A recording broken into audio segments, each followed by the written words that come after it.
The day after Christmas, December 26th, 2004, began like any other for millions of people across Southeast Asia. Little did they know, it was a day that would forever be etched in history, a day of unimaginable loss and devastation. In the depths of the Indian Ocean, a massive earthquake struck with unprecedented force. The epicenter was located beneath the ocean floor, not far from the coast of Indonesia. This area is known for its seismic activity, where the Earth's tectonic plates constantly grind against each other.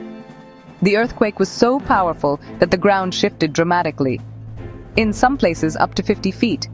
This sudden and violent movement of the seafloor was the catalyst for the disaster that followed. This massive displacement unleashed a tsunami, a series of powerful ocean waves radiating outwards from the epicenter.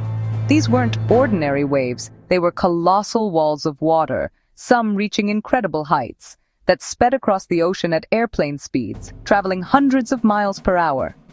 Tragically, many people enjoying the beaches and coastlines had no warning signs of the impending danger. The receding water, a telltale sign of a tsunami, was often mistaken for a natural phenomenon. The first waves crashed into countries like Indonesia, particularly the region of Banda Aceh, with devastating force. Then Thailand, where popular tourist destinations like Phuket were struck. Sri Lanka, too, suffered immense damage as the tsunami surged inland. And India, where coastal communities in Tamil Nadu were overwhelmed. The sheer power of the water surge destroyed entire towns and villages, leaving behind a trail of unimaginable destruction. In the aftermath, the scale of the tragedy became clear. Over 230,000 people lost their lives in one of the worst natural disasters in modern history. The 2004 Indian Ocean tsunami stands as one of the deadliest disasters in recorded history, a stark reminder of the awesome and destructive power of nature. As news of the disaster spread, the world watched in shock and disbelief. The devastation unfolded on television screens and in news reports, revealing the true extent of the catastrophe. In the wake of the tsunami, scientists rushed to understand the complex dynamics that caused the giant wave. They also sought to develop effective early warning systems to protect vulnerable coastal communities in the future. The 2004 tsunami fundamentally changed how we think about ocean safety and disaster preparedness. It serves as a powerful reminder of the immense force of nature, a force that can reshape landscapes and alter lives in an instant. It also underscores the critical importance of scientific understanding, constant monitoring, and proactive preparation in mitigating the impact of future disasters. A tsunami isn't just a big wave, it's much more than that. It's a force of nature unlike any other, capable of immense destruction and reshaping coastlines in an instant. It's a special kind of wave, a series of waves actually, that can travel across entire oceans. These waves possess an incredible amount of energy. Tsunamis are most often caused by powerful movements in the earth or ocean, such as underwater earthquakes, volcanic eruptions, or even landslides that occur beneath the sea. These events displace massive amounts of water. The word tsunami comes from Japanese, meaning harbor wave, a name given long ago by those who witnessed their devastating impact on coastal communities. They are called harbor waves because they often cause the most damage at coastlines, inundating harbors and low-lying areas with tremendous force. The impact can be catastrophic. Unlike normal waves made by wind, which only affect the surface of the water, tsunamis move the entire water column from surface to seafloor. This is what differentiates them from ordinary wind-generated waves. That's why they're so strong, carrying an immense volume of water and energy. The sheer weight and momentum are what make them so destructive. In deep water, a tsunami can travel up to 500 miles per hour, almost as fast as a jet plane. They race across the ocean with incredible speed. And despite their immense power, in the open ocean, a tsunami might be barely noticeable, with wave heights of only a few feet.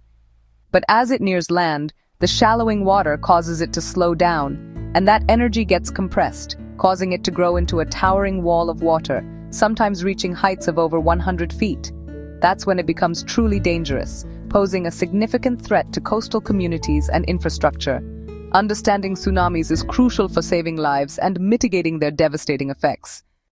Most tsunamis start with underwater earthquakes. When the Earth's plates shift, they move the seafloor and displace huge amounts of water. But earthquakes aren't the only cause. Underwater volcanoes and landslides can trigger tsunamis too.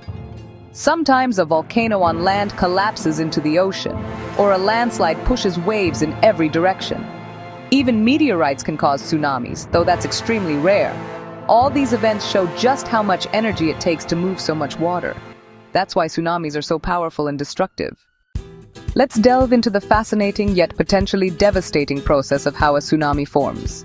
It's a story of immense power unleashed beneath the ocean's surface, a story that begins with a sudden shift in the Earth's crust. It all starts when an earthquake shakes the ocean floor with tremendous force. These aren't your everyday tremors. We're talking about significant seismic events. This powerful shaking results in the ocean floor either lifting upwards with incredible force or dropping downwards just as suddenly. The magnitude of this vertical displacement is key. This sudden movement then pushes up a massive lump of water above it. Imagine the entire column of water above that section of the seafloor being forced upwards.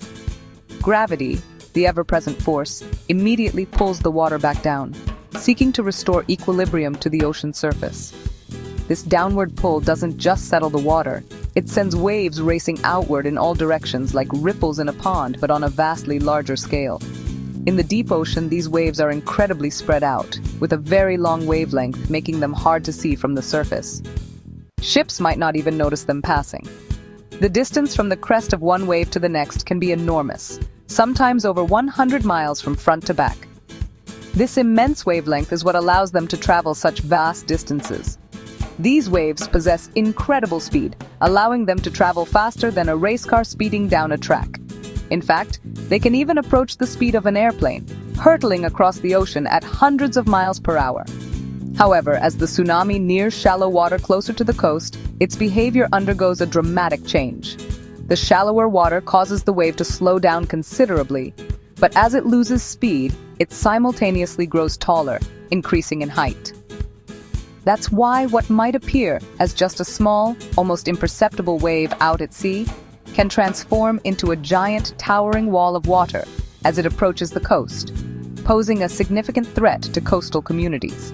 The transformation from a subtle ripple to a monstrous wave is sudden and often unexpected. This rapid change is incredibly dangerous, turning a seemingly harmless ocean into a destructive force of nature in a matter of moments. As a tsunami approaches land, the ocean shallows and the wave grows taller. Sometimes the water pulls back from the shore, exposing bare sand, a warning sign to run. The tsunami can hit as a wall of water or a fast-moving flood, smashing buildings and carrying debris. Tsunamis often come in a series with several waves over minutes or hours. The first wave isn't always the biggest, so don't return to the beach too soon. When the water recedes, it leaves behind destruction and debris. Recovery takes time and effort. Tsunamis have shaped history around the world. In 2011, Japan was struck by a massive tsunami after a powerful earthquake, flooding cities and causing a nuclear disaster. In 1883, the eruption of Krakatoa in Indonesia triggered a tsunami that destroyed over 165 towns. In 1964, an Alaskan earthquake sent tsunami waves all the way to California and Japan. Tsunamis can cross entire oceans, changing landscapes and lives in minutes. These stories remind us that tsunamis are rare but incredibly powerful. Knowing the signs and being prepared can save lives. Scientists use special tools to watch for tsunamis. Seismographs detect earthquakes, while ocean buoys and satellites monitor water movement. When a big earthquake happens, computers predict if a tsunami will form and where it might go. If danger is likely, warnings go out through sirens, texts, and radio alerts. Technology has made warning systems faster and more accurate, but predicting tsunamis is still a challenge. Scientists keep working to improve these systems and save more lives. If you live near the ocean, knowing what to do during a tsunami is crucial. If you feel a strong earthquake, move to higher ground immediately. Don't wait for an official warning.